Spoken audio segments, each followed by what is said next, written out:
Good morning students. आप सभी का आपके अपने यूट्यूब चैनल में बहुत बहुत स्वागत है। चलिए बेटा, आज एनसीईआरटी मैथ्स क्लास 10th का हम एक्सरसाइज 3.3 का क्वेश्चन नंबर 3 का क्वेश्चन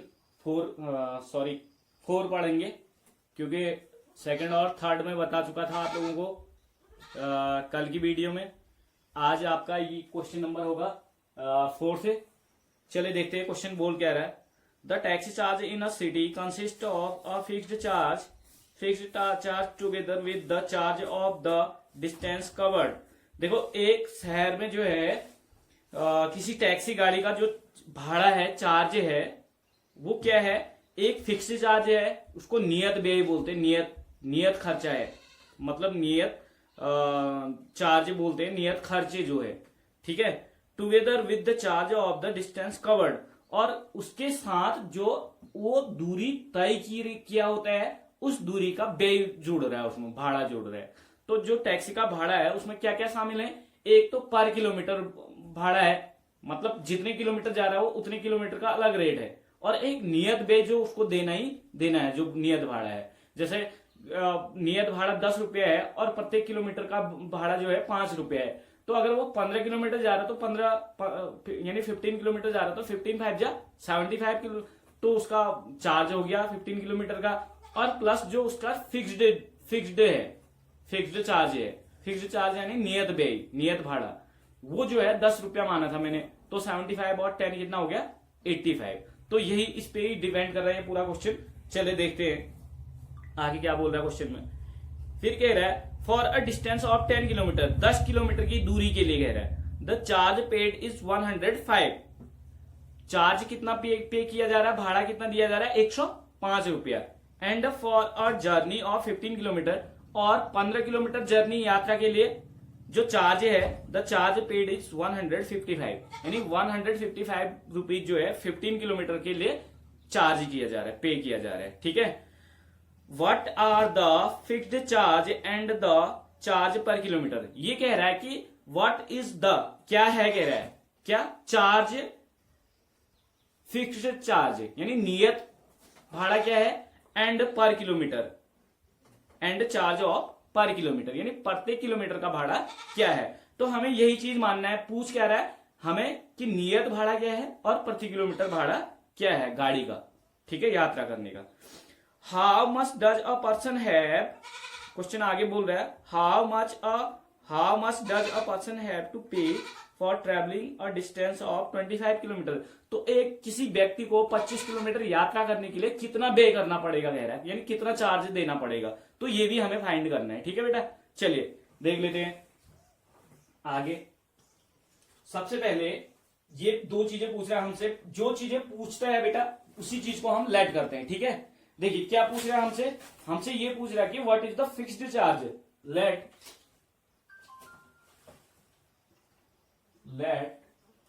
द फिक्स्ड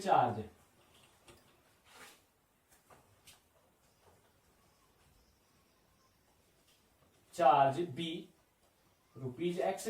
देखो एक्स रुपीज मान लेते हैं हम फिक्स्ड चार्ज को, and the charge of per kilometre, and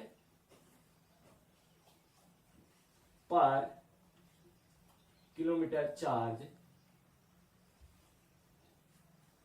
B Y rupees, ठीक है। चलिए देख लेते हैं। अब फर्स्ट कंडीशन क्या है, कंडीशन 1 लिख लेते हैं, यानी प्रथम शर्त बोलते हैं इसको। कंडीशन 1, फर्स्ट कंडीशन क्या कह रहा है बेटा, for a distance of 10 kilometre the charge paid is RS 105। देखो, एक तो आपका चार्ज क्या है, पूरे किराए में, भाड़े में, गाड़ी का जो किराया दिया जा रहा है उसमें क्या क्या है, एक तो फिक्स्ड चार्ज है। कौन सा चार्ज है, फिक्स्ड चार्ज, जो हमने एक्स मान रखा है, ठीक है। और पर किलोमीटर चार्ज है वो हमने वाई मान रखा है बेटा, ठीक है। क्लियर हो गया।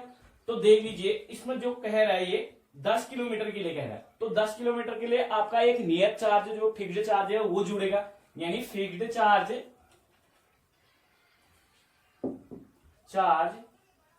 प्लस पर किलोमीटर चार्ज, यानी पर किलोमीटर चार्ज क्या है 15 किलोमीटर, फिक्स्ड चार्ज तो है ही है, और दूरी कितनी, for a distance of 10 kilometre, तो 1 किलोमीटर का एक्स है तो 10 किलोमीटर का हमने निकालना है, तो हम पर किलोमीटर व्यय निकालेंगे, यानी पर किलोमीटर व्यय का मतलब 10 इंटू 10 किलोमीटर जा रहा है इंटू पर केएम चार्ज। तो ये चार्ज जो है वो 105 रुपया पे कर रहा है, यानी जो हमारा पहली जो कंडीशन बन रही है वो फिक्स्ड चार्ज है बेटा, फिक्स्ड चार्ज यानी वो तो देना ही देना है नियर बे, प्लस 10 किलोमीटर दूरी तय कर रहा है, तो 1 किलोमीटर का बे हमने एक्स वाई रुपीज मान रखा है, कितना मान रखा है वाई, तो आपका 10 किलोमीटर का बे जो होगा 10 इंटू पर किलोमीटर चार्ज होगा, यानी 1 किलोमीटर का पर किलोमीटर का चार्ज जितना है उसमें 10 का मल्टीप्लाई कर देंगे, हमें 10 किलोमीटर का चार्ज पता चल जाएगा। ठीक है, चलिए देख लेते हैं। फिक्स्ड चार्ज हमारे पास क्या है, ये है एक्स रुपीज है, तो फिक्स्ड चार्ज है एक्स रुपीज प्लस 10 किलोमीटर का 10 इंटू पर किलोमीटर का चार्ज क्या है, per kilometre charge be Y rupees, तो वाई कर देते हैं इज इक्वल टू कितना है, टोटल व्यय कितना हो रहा है 105 रुपया। बेटा आप क्वेश्चन अपनी एनसीईआरटी की बुक में देख लेंगे, और जो ये आपकी स्क्रीन पे फ्लैश हो रहा है जो क्वेश्चन, इसको आप ध्यान से पढ़ेंगे, पहले जो मैं बता चुका हूं, जो पढ़ चुका हूं मैं, उस क्वेश्चन को आप देख लेंगे, आपकी टीवी जो आपकी स्क्रीन है मोबाइल की स्क्रीन उस पर आ जाएगा। ठीक है, चलिए ये x plus 10 into Y, 10 into Y 10 Y हो जाएगा इज इक्वल टू 105, ये इक्वेशन 1 बन गया आपका। ठीक है, क्लियर हो गया। अब कंडीशन 2, कंडीशन 2 क्या कह रहा है, इसमें ये कह रहा है कि 15 kilometre and journey of 15 kilometre the charge paid is 155। देखो अब मैंने ऊपर तो लिख दिया था सीधे सीधे, अब मैं यहाँ पे ऊपर मैंने सारी चीजें लिख दी है, फिक्स्ड चार्ज प्लस 10 किलोमीटर, यहाँ fixed charge plus 15 kilometre into पर किलोमीटर चार्ज आएगा इज इक्वल टू 155 होगा, तो मैं सीधे सीधे कर देता हूं। तो जो फिक्स्ड चार्ज है हमारा कितना रुपीज है बेटा, एक्स रुपीज है, कितना है एक्स रुपीज है, प्लस 15 किलोमीटर का देखो 10, यहां जैसे 10 किलोमीटर का 10 इंटू वाई था, यहाँ 15 किलोमीटर का सेकंड कंडीशन में 15 किलोमीटर दिया तो 15 इंटू 1 किलोमीटर का वाई है तो 15 किलोमीटर का 15 Y is equal to total charge कितना लगाया कह रहा है 155। तो ये सेकंड बन गया आपका, सेकंड वाला मैंने सीधे सीधे बना दिया क्योंकि पहले वाले में मैं समझा चुका हूं आप लोगों को। ठीक है, चलिए अब क्वेश्चन को सॉल्व कर लेते हैं यहां by substitution method, by substitution method solution करेंगे सब्स्टिट्यूशन मेथड से फ्रॉम इक्वेशन 1। कौन सा इक्वेशन लेते हैं, फ्रॉम इक्वेशन 1, इक्वेशन 1 से। इक्वेशन 1 क्या है बेटा, ये है x plus 10 y is equal to 105, तो हम कर सकते हैं इसको x इज इक्वल टू 105 अपनी जगह पे रहेगा, और ये 10y देखो यहाँ पे प्लस है तो वहां जाके माइनस हो जाएगा और 10y। ठीक है, चलिए ये x की वैल्यू निकल गई हमारी, यानी ये वैल्यू पूरी नहीं निकली अभी, ये y के टर्म्स में निकली है। ठीक है, पहले भी बता चुका हूं मैं, सारा सब्स्टिट्यूशन मेथड मैंने समझा रखा है आपको, सब यानी प्रतिस्थापन विधि बहुत अच्छे से समझा रखी है मैंने, तो यहाँ पे हम प्रतिस्थापन विधि से ही क्वेश्चन का सॉल्यूशन कर रहे हैं सब्स्टिट्यूशन मेथड से। ठीक है, चलिए अब क्या करना है हमें, from equation 3 we substitute the value of x in equation 2, equation 2 में सब्स्टिट्यूट करेंगे वैल्यू, तो लिख लेंगे substituting the value of x in equation 2, क्योंकि 1 से हमने बना रखा है इसे, तो इक्वेशन 2 में हम इसको सब्स्टिट्यूट कर देते हैं। देखो x की जगह पे x की वैल्यू रख लीजिए, x की वैल्यू क्या है बेटा 105 माइनस 10y है, और प्लस देखो इस x की वैल्यू यानी 2 में पुट कर रहे हैं वैल्यू को हम, यानी सब्स्टिट्यूट कर रहे हैं, तो x की जगह पे हमने ये पूरा रख लिया, x की जगह पे, यहाँ पे हो गया ये कंप्लीट, x हो गया कंप्लीट, x प्लस क्या है 15y है, 15y दिख रहा होगा, ये 15y है इज इक्वल टू 155। ठीक है, चलिए सॉल्व कर लेते हैं। देखो यहाँ पे ये जो है हमारा कांस्टेंट टर्म है और ये वेरिएबल टर्म्स है, यानी वेरिएबल कौन सा है, y वेरिएबल में, तो y यानी 10y और 15y, ये पॉजिटिव है नेगेटिव दोनों सब्ट्रैक्ट होंगे, लेकिन साइन प्लस का, बड़ी नंबर का। तो बड़ी नंबर 15 में से 10 गया 5y बचे यहाँ पे इजिकल टू, देखो 155 है, 155 अपनी जगह पे रहेगा और ये वहां जाके 15 माइनस हो जाएगा। तो आपका आ जा रहा 5y इजिकल टू 55 में से 105 गया तो कितना बचा, 50 बचा, ओनली 50 बचा। अब काट लीजिए इनको दोनों को, 5 1 जा 5, 5 10 जा, यानी y इजिकल टू 10 आ जा रहा है आपका। देखो 5 10 जा हो गया, 5 10 जा हो गया, तो y इजिकल टू कितना आ गया आपका 10 आ गया, यानी 5 से ये 10 बार कट गया, सीधे सीधे y की वैल्यू आपकी आ गई 10 आ गई बेटा। चलिए वीडियो पॉज करके इतना आप उतार लेंगे पहले, फिर मैं नेक्स्ट x की वैल्यू फाइंड करता हूं। चलो बेटा यहाँ पे देखो 5 से 5 10 जा बाहर गया, तो y इजिकल टू क्या आ गया था आपका 10 आ गया था, y इजिकल टू 10 हो गया। चलिए हम देख लेते हैं y की वैल्यू आप पुट कर लेते हैं इक्वेशन 3 में, जहां से हमें x की वैल्यू फाइंड हो जाएगी। तो लिखेंगे putting the value of y in equation 3। तो 3 में इक्वेशन में पुट करने पे हमारी वैल्यू क्या आ जाएगी, x इजिकल टू हो जाएगा आपका 105 minus 10 into Y, 10 into Y, Y की वैल्यू कितनी आई है 10 आई है बेटा, यहाँ पे देखो 10 आई है, तो 10 इंटू 10 हो जाएगा, तो ये हो जाएगा x इजिकल टू 105 माइनस ये हो जाएगी 10 10 जा 100, तो x की वैल्यू आ जाएगी आपकी x इजिकल टू 105 में से 100 गया तो कितना बचा 5। देखो यहाँ पे दो वैल्यूज आ गई, x इजिकल टू आ गया आपका 5 एंड y इजिकल टू आ गया 10। बेटा देखो x जो है हमने फिक्स्ड चार्ज माना था और y जो है हमने पर किलोमीटर चार्ज माना था। तो हमसे पूछा जा रहा है, हेंस लिखेंगे therefore fixed charge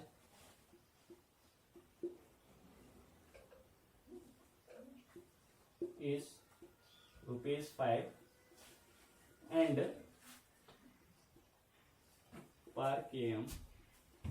per kilometer charge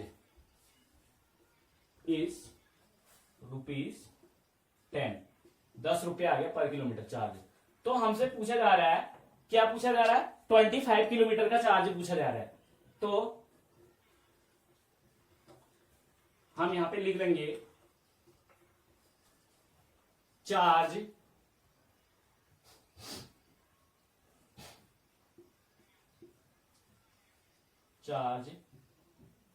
paid for 25 kilometre. तो देखो मैं कहा था चार्ज पे करने के लिए हमें एक तो फिक्स्ड चार्ज है और प्लस पर किलोमीटर।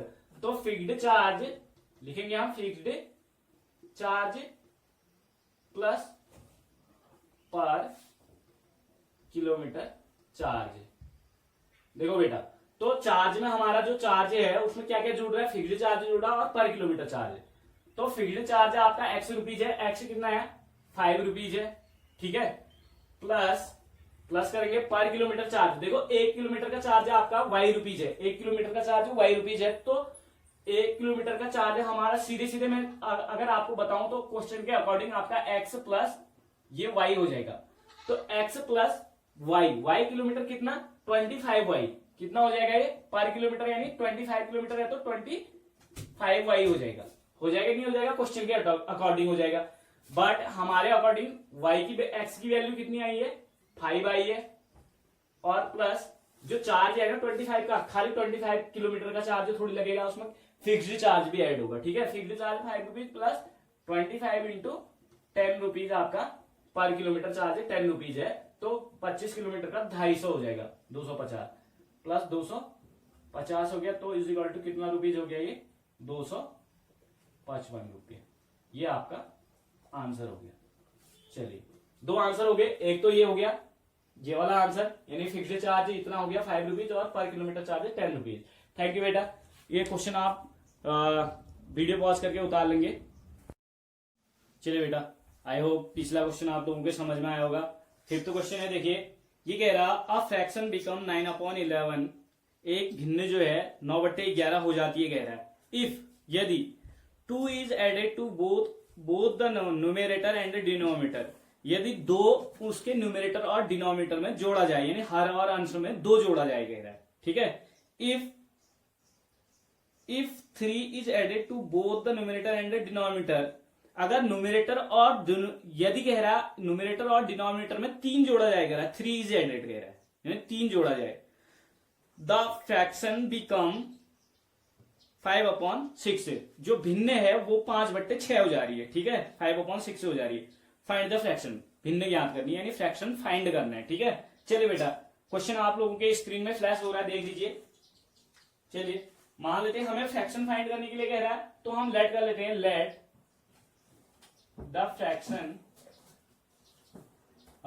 द न्यूमरेटर, पहले हम न्यूमरेटर मांग लेते हैं, numerator of fraction be X and the denominator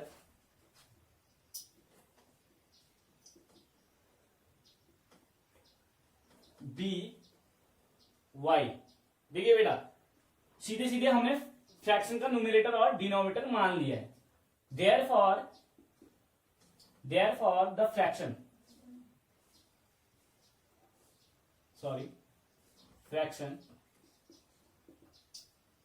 is equal to क्या हो जाएगा, fraction X upon Y, numerator ये हो जाएगी और डिनोमिनेटर ये हो जाएगी बेटा।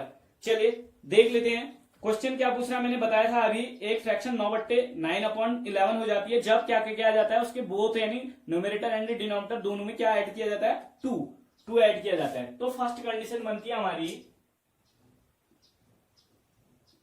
कंडीशन 1 ये बन जाता है आपका, फर्स्ट क्या है, न्यूमरेटर और डिनोमिनेटर यानी एक्स, फर्स्ट में न्यूमरेटर और डिनोमिनेटर दोनों में 2 ऐड किया जाता है, तो एक्स यानी एक्स आपका न्यूमरेटर है और वाई जो है डिनोमिनेटर, दोनों में 2 ऐड कर दिया जा रहा है। तो फ्रैक्शन क्या हो जा रही है हमारी, ये जो फ्रैक्शन है ये किसके बराबर हो जा रही है, 9/11 के बराबर हो जा रही है। बेटा क्वेश्चन आप ध्यान से पढ़ेंगे, ये कह रहा है कि न्यूमरेटर और डिनोमिनेटर दोनों में अगर 2 ऐड कर दिया जाए, कह रहा है, तो ये जो फ्रैक्शन है ये पूरी फ्रैक्शन, होल फ्रैक्शन ये हो जा रही है 9/11।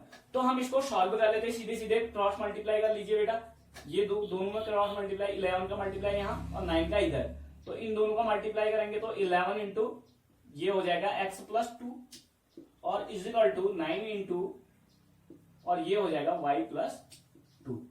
जल्दी से मल्टीप्लाई कर लीजिए, 11x + 22 is equal to 9y + 18। Clear. अब जो है कांस्टेंट टर्म एक साइड और वेरिएबल टर्म्स एक साइड, देखो x और y एक साइड आ जाएंगे, 9 को इधर लेके आएंगे, -9y हो जाएगा और इज इक्वल टू क्या हो जाएगा, 18 अपनी जगह पे रहेगा और ये उधर जाके क्या हो जाएगा, -22।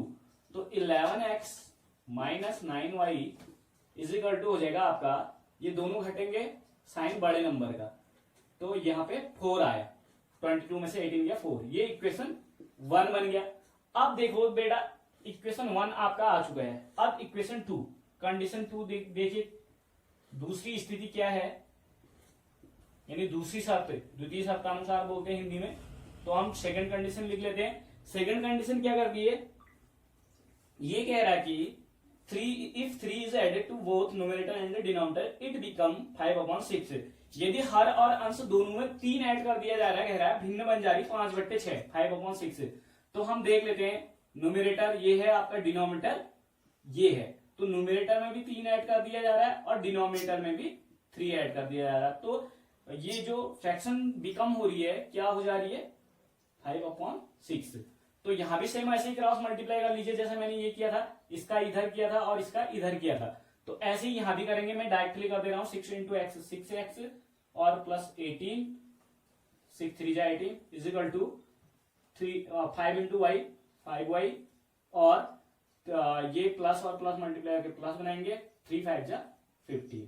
यहां भी फ्रैक्शन बना लीजिए, देखिए 6x यही रहेगा और y को इधर ले आते हैं, वेरिएबल टर्म से 5y इज इक्वल टू 18, उधर जाके क्या हो जाएगा बेटा, सीधे सीधे माइनस हो जाएगा, तो 15 में से -18 होगा तो कितना बचेगा हमारा, -3 बचेगा। तो ये आपका इक्वेशन 2 हो गया बेटा। ये आई होप आप लोगों के समझ में आ रहा होगा। वीडियो पॉज करके आप उतार लेंगे इसे, बाकी मैं क्वेश्चन ऊपर। चलिए बेटा, bye substituting method from equation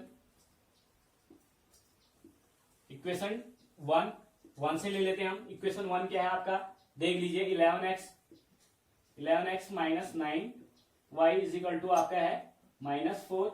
तो हम x की वैल्यू y के टर्म्स में लिखते हैं बेटा, ठीक है। 11x इज इक्वल टू क्या हो जाएगा -4 अपनी जगह पे, ये उधर जाके +9y हो जाएगा, ठीक है। और ये आपका x इज इक्वल टू क्या हो जाएगा -4 + 9y और अपॉन में हो जाएगा आपका 11, ठीक है।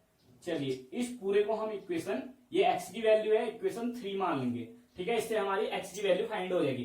तो अब इस x की इस वैल्यू को हम क्या करेंगे, पुट नहीं करेंगे, सब्स्टिट्यूट करेंगे। क्या करेंगे, तो लिखेंगे सब्स्टिट्यूटिंग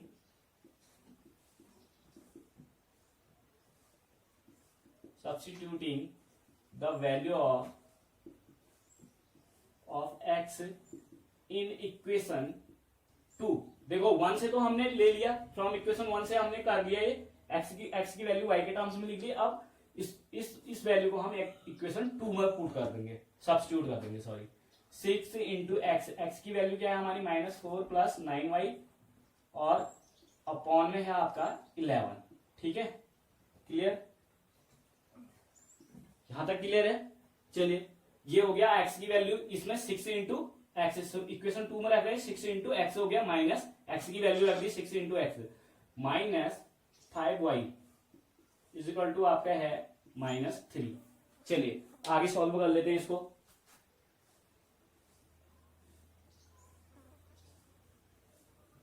अब क्या करेंगे, हम इसको सॉल्व कर लेंगे। 6 इंटू वाई, देखो ये दोनों यहां चाहे तो अब 6 से यहां मल्टीप्लाई हो रहा तो वहां जाके हम डिवाइड भी कर सकते हैं, ठीक है। चलिए हम ऐसा नहीं करेंगे, मल्टीप्लाई कर लेते हैं। 6 4 जा 24 प्लस 9 6 जा 54 यानी 6 9 54 y हो गया, अपॉन में आपका 11 रहेगा और -5y इज इक्वल टू -3। अब देख लीजिए यहां पे सॉल्व कर लेते हैं हम। ये हो जाएगा आपका, यहां पे अपॉन में 1 कर लेते हैं, एलसीएम ले लेते हैं। 11 आ गया, 11 1 जा 11 तो 24 1 जा 24 प्लस 54y और माइनस में 1 का 11 बार जाएगा तो 11 5 जा 55y, ठीक है, इज इक्वल टू -3। बेटा देखिए यहां पे हम क्या करेंगे, -24 ही रहने देंगे, ये +54 है, -55 है, तो दोनों घटेंगे साइन बड़ी नंबर का, माइनस आ जाएगा और 1y बचेगा यहाँ पे, ठीक है। अपॉन में आपका 11 है, तो 11 एक काम करते हैं हम, 11 यहाँ अपॉन में है, इसके ये तो हमने सॉल्व कर दिया, ये 11 अपॉन में है तो यहाँ जाके क्या हो जाएगा मल्टीप्लाई, तो -33 हो जाएगा बेटा, ठीक है। तो -y इज इक्वल टू हो जाएगा -33 अपनी जगह पे रहेगा, ये यहाँ जाके क्या हो जाएगा +24। आई होप यहाँ तक आप लोगों के समझ में आया होगा। देखो मैंने यहाँ पे अपॉन 11 नहीं करा है क्योंकि मैंने 11 का क्या कर दिया मल्टीप्लाई कर दिया, ये अपॉन में था। देखो यहाँ मैं 1 करूंगा तो क्रॉस मल्टीप्लाई, 1 का मल्टीप्लाई इतना यहाँ करूंगा तो 1 ही रहेगा, इतना ही रहेगा जितना था, यानी -24 और ये दोनों घट जाएंगे, -y आ जाएगा इज इक्वल टू 11 3 जा 33 माइनस का, ठीक है। तो -y बराबर इतना आ रहा है आपका, तो -y बराबर आपका दोनों सब्ट्रैक्ट होंगे, माइनस कितना आ जाएगा 33 में से 24 गया, कितना बचा बेटा, कितना बचेगा, आई होप 9 बचेगा। देख लीजिए, देखो माइनस से माइनस कैंसिल आउट हो जाता तो y इज इक्वल टू आपका आ जाता है 9। ये आपकी y की वैल्यू होगी। अब इस y की वैल्यू को हम क्या करेंगे, वीडियो पॉज करके आप समझ लेंगे, इसे उतार भी लेंगे, ठीक है।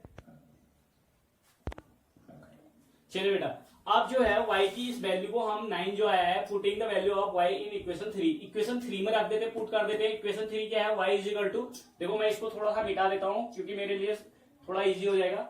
-4 है, 9 इंटू वाई है, तो 9 इंटू वाई की जगह पे क्या रख दूंगा मैं, y की वैल्यू कितनी आई है 9 अपॉन में 11, ये हो गया आपका, ठीक है। चलिए आगे सॉल्व कर लेते हैं इसको मैंने ये ऐसा इसलिए रहने दिया क्योंकि मुझे लिखना यही चीज था, केवल y की जगह पे y की वैल्यू पुट कर देनी थी, लेकिन आप ऐसा कर नहीं पाएंगे कॉपी में, सीधे सीधे आप क्वेश्चन को सॉल्व करेंगे, ठीक है। चलिए बेटा देख लीजिए, x इज इक्वल टू क्या आ जाएगा आपका -4 प्लस 9 इंटू 9 81 हो जाएगा अपॉन में 11। देखो ये दोनों सब्ट्रैक्ट होंगे, प्लस और माइनस सब्ट्रैक्ट हो जाते हैं, 77 अपॉन 11 7 जा तो 7 आ गया, x की वैल्यू क्या आ गई आपकी 7। तो लिखेंगे therefore x is equal to 7 and y is equal to 9, hence the fraction is equal to क्या हो जाएगी x अपॉन y। फ्रैक्शन क्या थी हमारी x upon y is equal to क्या हो जाएगा x की वैल्यू 7 अपॉन y की वैल्यू 9। ये आपका आंसर हो गया, 7 अपॉन 9 क्या आ गया आंसर हो गया। Thank you. चलिए चलिए बेटा, फिफ्थ क्वेश्चन आप लोगों के समझ में आया होगा। चलिए सिक्स्थ क्वेश्चन, लास्ट क्वेश्चन है इस एक्सरसाइज का। 5 years hence the age of Jacob will be there 3 times that of his son। ये कह रहा है 5 वर्ष बाद जो है the age of Jacob, Jacob की उम्र विल बी होगी, कह रहा है 3 times दैट ऑफ हिज सन, उसके पुत्र की 3 गुनी हो जाएगी, कह रहा है 3 गुनी, यानी 5 वर्ष बाद जो है जैकब की उम्र उसके पुत्र की 3 गुनी हो जाएगी, कह रहा है। 5 years अगो यानी 5 वर्ष पहले, जैकब्स एज वॉज, जैकब की उम्र थी 7 times दैट ऑफ हिज सन, उसके पुत्र की 7 गुनी थी, यानी 5 वर्ष पूर्व कह रहा है पहले, यानी पहले के लिए क्या करेंगे हम माइनस। जैसे वर्तमान जो प्रेजेंट एज है हमारी, अगर मैं मेरी माना प्रेजेंट एज x है तो 5 वर्ष पहले कितनी रहेगी x प्लस 5, और 5 वर्ष बाद कितनी होगी x प्लस 5, और 5 वर्ष पहले कितनी रही होगी x माइनस 5, यानी पहले के लिए माइनस करेंगे और बाद के लिए प्लस करेंगे। ठीक है, चलिए कॉन्सेप्ट यही था। क्वेश्चन सॉल्व करते हैं।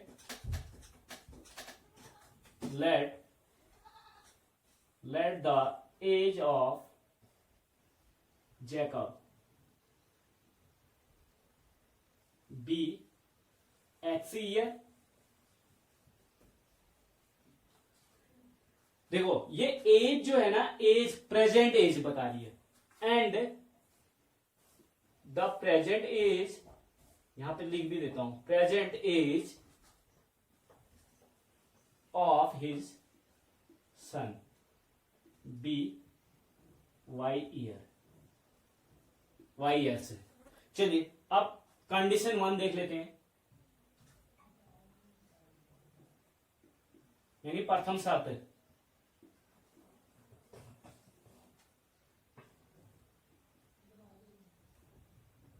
ये कह रहा है 5 years hence, यानी 5 वर्ष बाद, 5 वर्ष बाद जो उसकी उम्र है, देखो अभी माना है इसकी उम्र की, जैकब की उम्र क्या है प्रेजेंट 5 है, तो बाद के लिए क्या हो जाएगी x प्लस 5, यानी जैकब की उम्र लिख देते हैं after 5 years, after 5 years age of Jacob, या जैकब्स एज भी लिख सकते हैं, age of Jacob is equal to, ये क्वेश्चन में कह क्या रहा है 3 times age of her son, his son, 3 times का मतलब 3 into age of his son. Age of his son का मतलब उसके पुत्र की उम्र, यानी 5 साल बाद, age 5 after 5 years, after 5 years age of his son, यानी 5 साल बाद जैकब की उम्र जो है बराबर है 3 times after 5 years of his son, यानी 5 साल बाद के उसके पुत्र की आयु के बराबर। देखो उसकी उम्र 5 साल बाद कितनी हो जाएगी, अभी प्रेजेंट में x है जैकब की, तो 5 साल बाद x प्लस 5 हो जाएगी।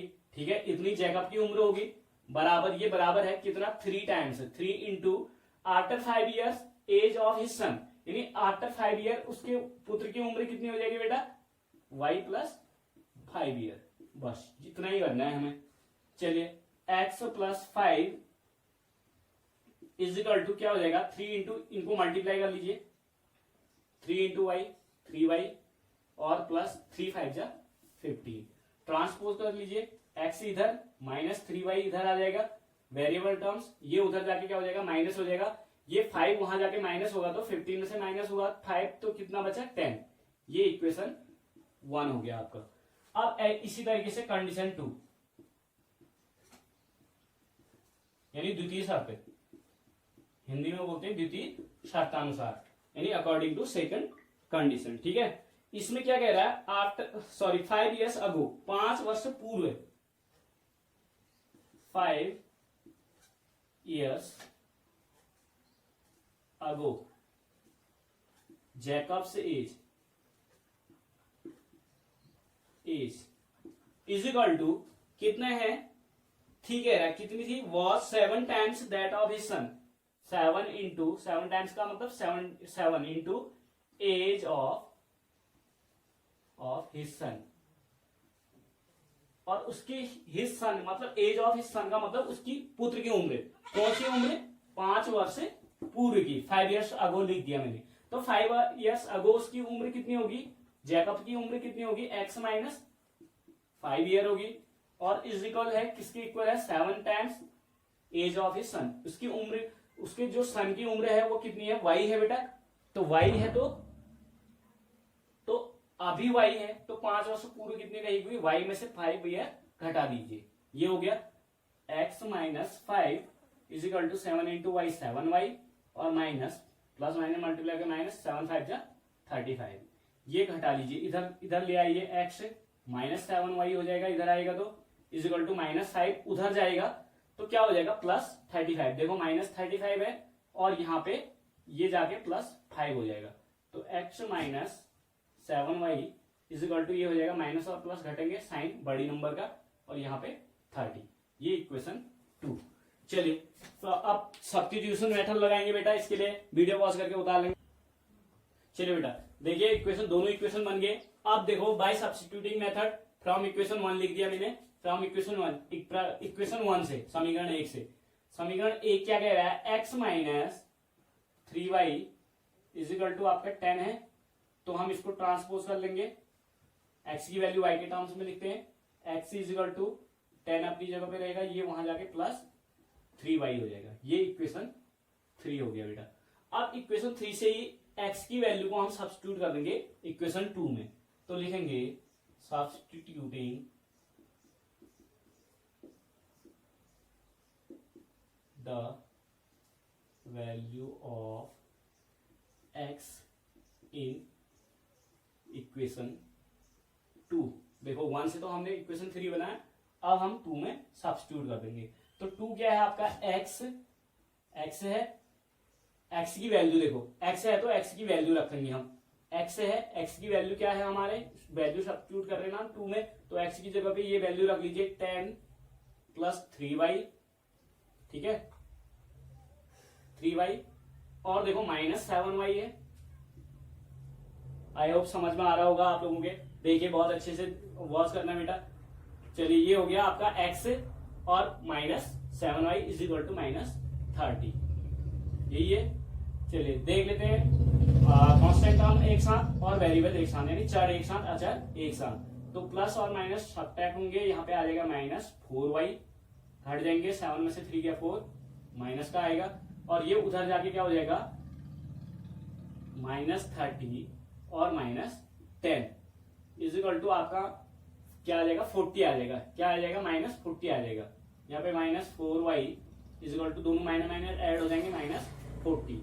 देखिए यहाँ पे थोड़ा सा मिटा देते हैं, अब इतना समझ में आ चुका होगा आप लोगों के, इसे वीडियो पॉज करके उतार लेंगे बेटा, सही से समझ लेंगे, ठीक है। चलिए अब हम क्या करेंगे, यहाँ पे हमारे पास y की दोनों साइड माइनस माइनस है, देख लीजिए, y इज इक्वल टू हम लिख सकते हैं माइनस 40 अपॉन माइनस 4, माइनस से माइनस कैंसिल आउट, 4 10 जा 40, यानी y इज इक्वल टू कितना आ गया आपका, 10 आ गया, y इज इक्वल टू कितना आ गया, 10। अब हमें क्या करना है, x की वैल्यू लिखेंगे 14 the value of y in equation 3। देखो 3 में अगर हम y की वैल्यू यहाँ पे पुट कर देंगे तो x की वैल्यू फाइंड हो जाएगी, ठीक है। तो x इज इक्वल टू क्या हो जाएगा आपका 10 plus 3 into y, 3 into y की वैल्यू कितनी है, 10 है, तो आपका क्या हो जाएगा, ये सीधे सीधे यहीं पे ऐड कर देते हैं, 10 x is equal to 10 plus कितना होता है बेटा, 3 10 जा 30, और ये ऐड होके कितना आ गया 10 और ये क्या 10 और 30 कितना हो गया 40, यानी एक्स की वैल्यू क्या आ गई आपकी 40 आ गई है और वाई की वैल्यू कितनी आ गई थी 10 आ गई थी। तो हम यहां पे लिख सकते हैं therefore x is equal to आपका है 40 and y is equal to है 10। देख लीजिए बेटा x किसकी एज मानी थी हमने और y किसकी मानी थी, x हमने मानी थी जैकब की, hence the age of Jacob, the present age of Jacob is 40 year is equal to 40 year and age of his son is equal to कितना हो गया 10 ईयर। उसके पुत्र की उम्र y मानी थी तो 10 ईयर्स हो गया। ये दोनों आपके क्या हो गए आंसर हो गए। चलिए आई होप वीडियो आप लोगों के समझ में आई होगी, अच्छे से पॉज करके देख लेंगे बेटा।